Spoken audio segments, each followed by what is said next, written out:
Most leaders think scaling is about doing more, but at some point, the real bottleneck isn't strategy, it's execution. Unfortunately, oftentimes it's a difficult wake-up call for these owners. The term we use is extreme owner dependency, and that can come in many ways, but oftentimes they don't realize that their company either won't be sellable at all. Welcome to the Scale Smart, Grow Fast podcast, where we talk about what it actually takes to build something that runs without you. At Workogenics, we pair leaders with full-time ultimate executive assistants who bring the consistent execution that keeps everything moving. Cameron Bishop has spent 40 years building, buying, and scaling companies from $7 million copywriting shop to a $400 million operation and 70-plus M&A deals in between. Great to have you on the podcast. How are you doing today? Harley, I'm doing fantastic. Thanks so much for having me on. It's our pleasure. So you started as a copywriter at a $7 million company and eventually worked your way up to a CEO and took it to $400 million.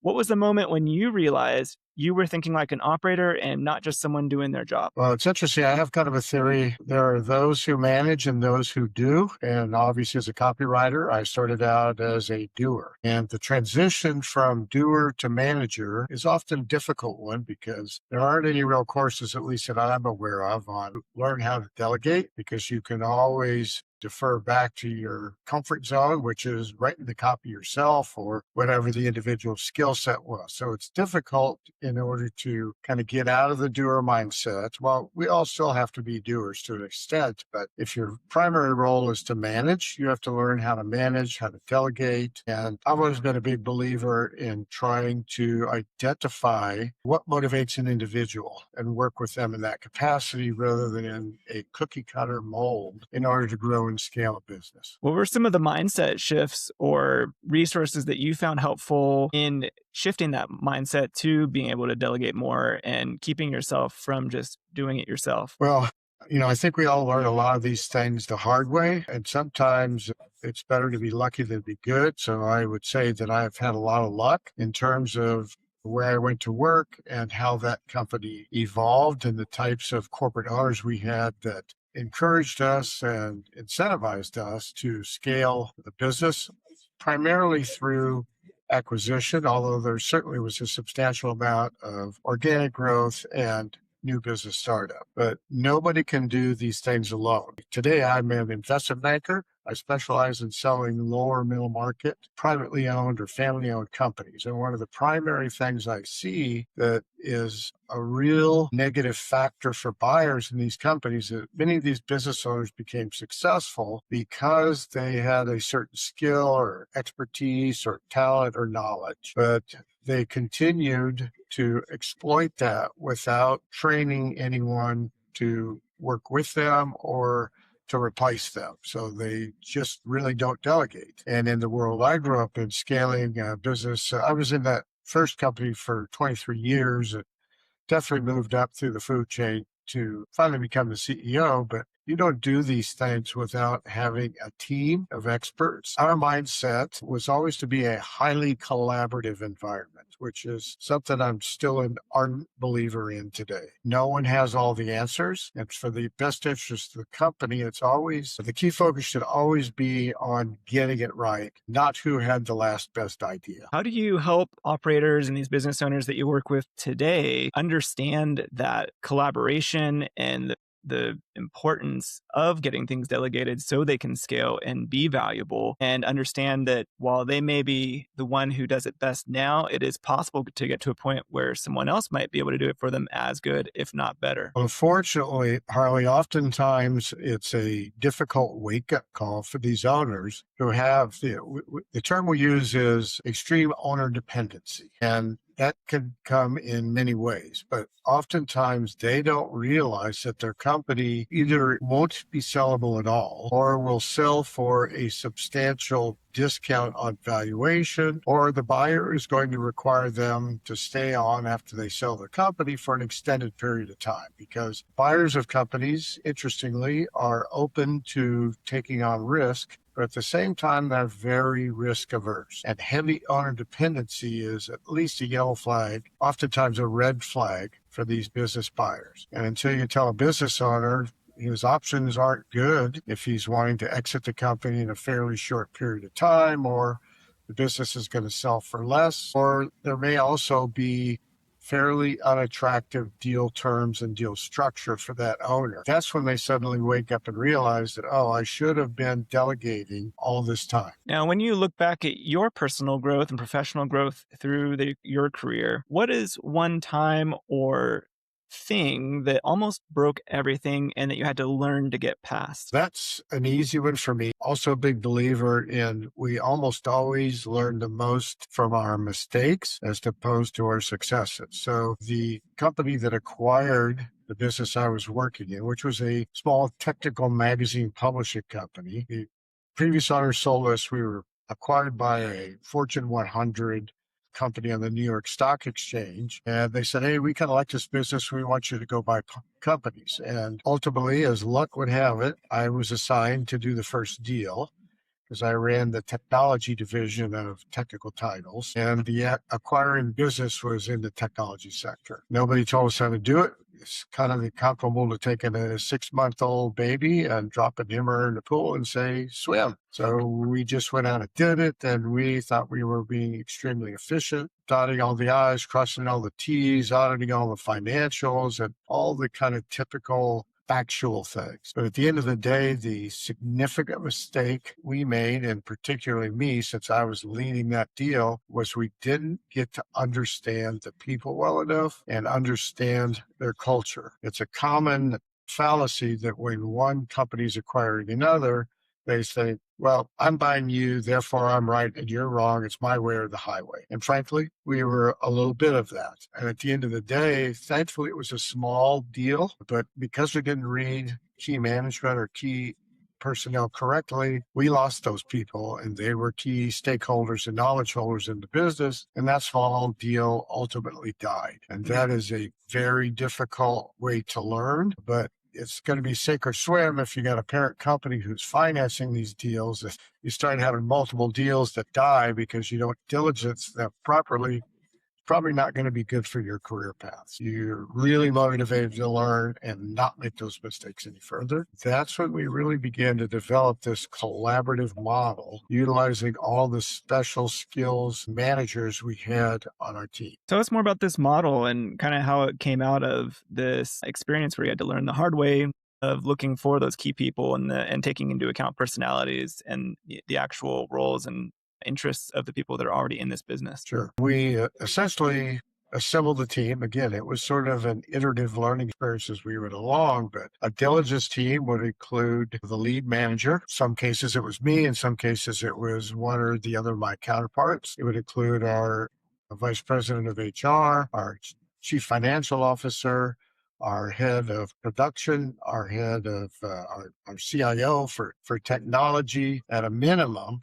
And then there might be other specialized managers who would all be responsible for diligencing the company we were assessing to acquire in their specialized area. Then we would get together all at the same time in the same room, and each of these specialized area managers would have to report on their findings. And it became fascinating because a lot of time we would see this quite often. If the head of production would say, well, we're going to need this kind of a piece of equipment, not realizing that the chief information officer would then have to interface that piece of equipment with the rest of the technology system. And that's where a lot of things can fall apart if everybody doesn't know what everybody else is doing. And it became tremendously efficient over time. And with the help of our VP of HR, we began to more thoroughly assess key talent in the companies we were acquiring and to really get to understand their corporate culture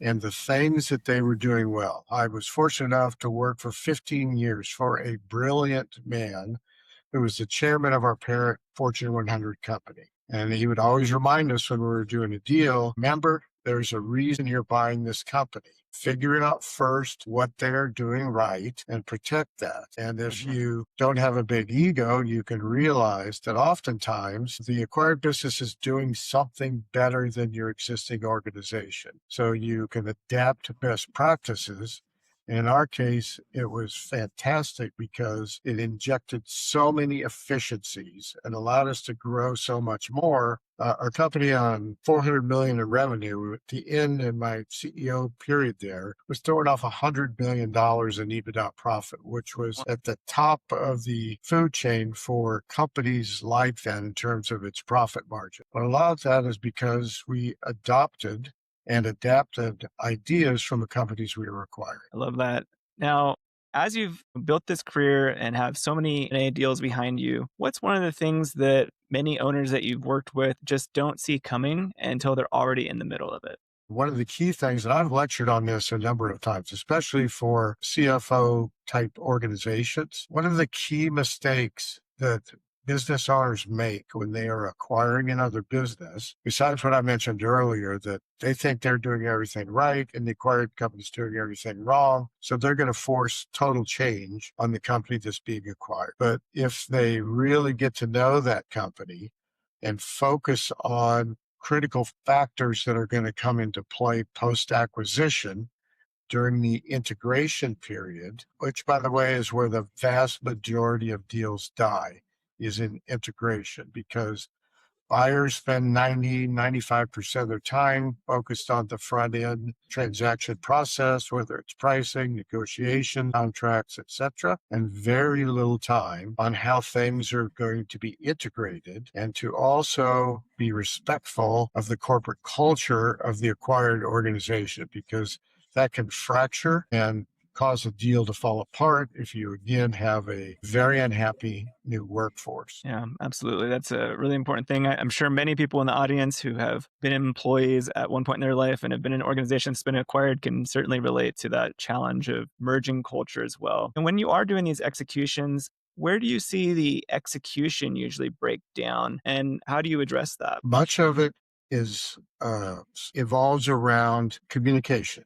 And generally, either no communication or poor communication or not frequent enough communication. You almost can't communicate too much. And it also involves, with a lot of managers, they want to do all the talking and none of the listening. And one of the techniques that we developed that was tremendously successful for us, again, around understanding people, is during our diligence process, we did what we call start, stop, keep. So we would set up appointments with key employees, generally around 15 minutes per meeting, with no other employees or managers there. And we would just simply ask them, all right, what would you like to see the company continue to do? What would you like to see the company start doing? And by the time you got to the third room, which is actually a negative response, what would you like to see the company stop doing? You actually already knew those. And it's amazing how many tremendously productive and insightful ideas come from employees, many of whom have been there for long periods of time, but aren't high-level people. They could be a bookkeeper or a controller or a salesperson. Didn't really matter much the title. A lot of them had very good ideas if we were willing to listen. And oftentimes it was the first time anybody ever asked them anything and then listened to what they had to say. And then they were really gratified when we would actually take their ideas and implement them in the company. And, they felt like they were really heard. So it's far better to listen than to talk. But if you're in a lead role, if you do not communicate effectively, rumor mills fill a vacuum very rapidly. And once they're out there, they're almost impossible to extinguish. If you're running a growing company and still handling too many operational details yourself, there's a better way forward. The Delegate or Die checklist shows you the exact tasks that drain leadership bandwidth and the simple changes that recover 15 to 30 plus hours a week. Download it free at workergenics.com/scale-smart. Now let's get back to the episode. I love that framework of start, stop, keep. That might be a lesson that operators can apply even to their business today and have that as something they can ask their employees, even outside of a context of improve their business as well. Absolutely. I'll share a little case study in this regard, which is a really solid proof of concept. Before I moved into investment banking, I was recruited on a management contract to do a very, very complex turnaround, both organizationally and from a technology standpoint, of a $60 million 501c. And when I first took on the assignment, I made some immediate assumptions about what was going to have to change, where I saw inefficiencies or areas that could be exploited for growth, just based on my historical experience level. But thankfully, I went through the start, stop, keep process. And believe it or not, there were 220 employees in the company, and I met with every one of those employees individually. And I pretty quickly learned that my initial assumptions were not only wrong, but if I had executed on the changes I thought I was going to make when I first stepped into the organization, it probably would have blown the company up, because what I thought was a waste, the employee population, as part of their corporate culture, looked at those as essential parts of their business. So I made a complete pivot. We made a lot of changes based on the input I got. But the other interesting thing was the area of the company that I thought was most dysfunctional. That actually wasn't the area of the company that was most dysfunctional. It was in a telemarketing sales organization. And we had to go through some radical changes at that part of the business, which I would not have figured out for quite some time after I took the job running that company. But several of the employees I met with, ironically, one guy from the IT department was the first one that kind of caused the light bulbs to go on for me in that regard. So you never know where that valuable information can come from. That's a really important insight and great story you shared there. Now, if you are coming into an organization and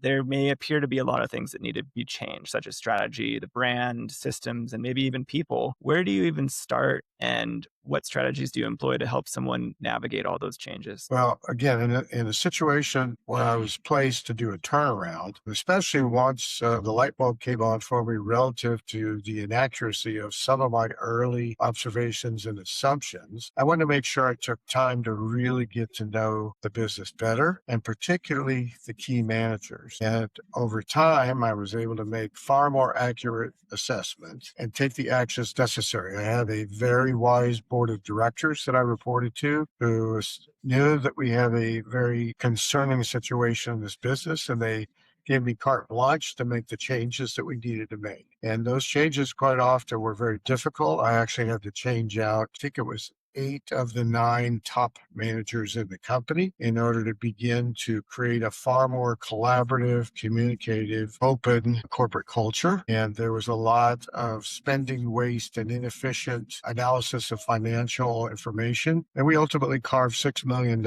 costs out of a $50, $60 million company. And those were difficult things to do, but it's not, there's what's that old expression, ready, shoot, aim. You can't do that. We have to really kind of dig deep in the weeds and understand the business before we can make any of those fairly radical decisions that really had to be made for that company to survive. And when you are doing this analysis and really getting to know the managers and leaders in the business, when it becomes obvious that some of them may be bottlenecks for the business, how do you bring that up without it turning into a defensive conversation? In some cases, even as diplomatic or subtle as you could be in an ingrained organization like I inherited in this case, individuals you're talking with are by nature going to be defensive, because their first interpretation is going to be that you're looking for very significant change from the way they've been doing things. Some of the senior managers have been there for like 25 years. So, change is a scary thing for people. It could be threatening for people. And if you're going to tell them, we're not going to do it your way anymore, we're going to do it this way, and here's why, a lot of times you're just not going to get a good response from that. They may accept it, but they're not going to be happy about it because it's not the way they're used to doing things. You've worked across so many different organizations, had these difficult conversations with leaders and managers of all different kinds of company sizes. Has there been a pattern you've noticed in leaders who actually scale well versus the ones who stay stuck or, maintain that defensive position? Yeah. Yes, there absolutely is. So if they have no experience in any kind of really aggressive scaling, whether it's organic, whether it's new product development or whether it is through acquisitions, they've never been taught how to do these things. And if it's on the acquisition, it's almost always what I described earlier. They're going to go at it. Hey, I'm right, you're wrong. It's my way.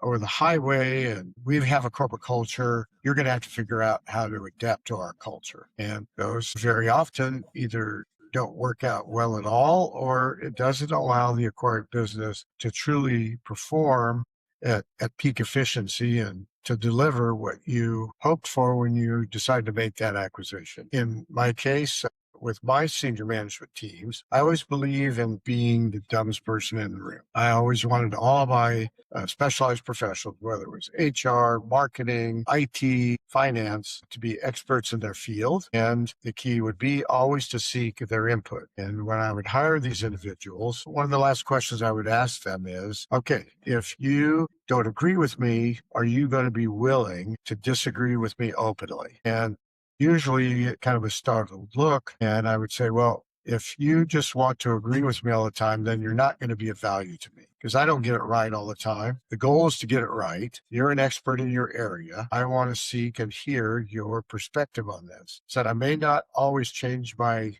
decision, but at least I'll know where you're coming from. But most of the time I would either adjust the decision being made. And sometimes I do a full 180 on it based on new information I learned. But if you allow those individuals to do their job and know that their knowledge is valued, it's amazing the level of responsibility they will take on and own as part of any process. Again, whether it's assessing concepts for a new product startup or some kind of an M&A function. And when you are working with these leaders that you have around you, making sure that you're not the smartest person in the room, what are some good delegation strategies that you help them with to make sure that they're able to stay in their top 20% and delegating the rest to the right people? Yeah. Well, I'm a big believer in the concept of servant leadership. So the key with all of these individuals is basically sometimes you have to give a directive. There's no way around that. But other than that, if we are trying to achieve a specific goal, then it's more about asking them what resources they need in order to execute to achieve that goal. And if they see you working in that kind of a management manner, you are far more likely to have those managers function in the same way with their own teams that are reporting to them. And we would often have conversations about who are your successors, and we would oftentimes bring them in on senior management meetings to deliver some kind of presentation or report on results just to give them exposure to that environment. And then it was a great opportunity to recognize them as individuals for the contribution they're making to the company. Well, as we wrap up here, what's one piece of advice you would give leaders today that they can start implementing this week to help make their business more of a valuable asset? I'll give you two quick ones. One is spend more time listening than talking so your employees or team members or managers will feel heard. And two, learn about what motivates those individuals. You know, in the old school military style, it was my way or the highway, you're going to do this. But in this day and age, with multiple generations of employees in the workforce and very unique individuals, if you do have a diverse workforce, which I'm a big believer in, you need to understand what motivates them. In the media world, I would always say if I motivated by salespeople, like I motivate my artists, I'd have no sales. And if I motivated my artists like I motivate my salespeople, I wouldn't have a single artist in the company. Understanding what works for each individual, you have to be a little bit of a chameleon and adapt to a certain extent to their needs in order to maximize performance and make those employees feel appreciated. Yeah, very valuable insights, Cameron. Thank you so much. If people want to You bet. connect with you and start exploring your work, what's the best way for them to reach out to you? Yeah, so our investment banking firm is called Raincatcher. We're at raincatcher.com. My company email address is cameron.bishop@raincatcher.com, or I'm also easily accessible on LinkedIn. Thank you so much. You Cameron, this bet. was a great conversation. 40 years of building, scaling, and getting deals across the finish line. There's a lot in here that people can take and actually use from this conversation today. I think the through line has definitely been importance of communication, communication, communication with the people. And I really appreciate you sharing those strategies and experiences that you've had so that everyone else can learn from them today. And I want to encourage everyone, if you feel like you're the bottleneck still, having a full-time ultimate executive assistant can help you handle that execution so you have more time to communicate with your team members and your leaders, and make a real difference in how everyone in the organization shows up. And that's exactly what we've built at Workergenics to help people get those right executive assistants in there so leaders are no longer the bottleneck. Appreciate everyone for tuning into the episode today. Thank you again, Cameron, for coming on. Scale smart, grow fast. And for everyone listening, we'll see you on the next one.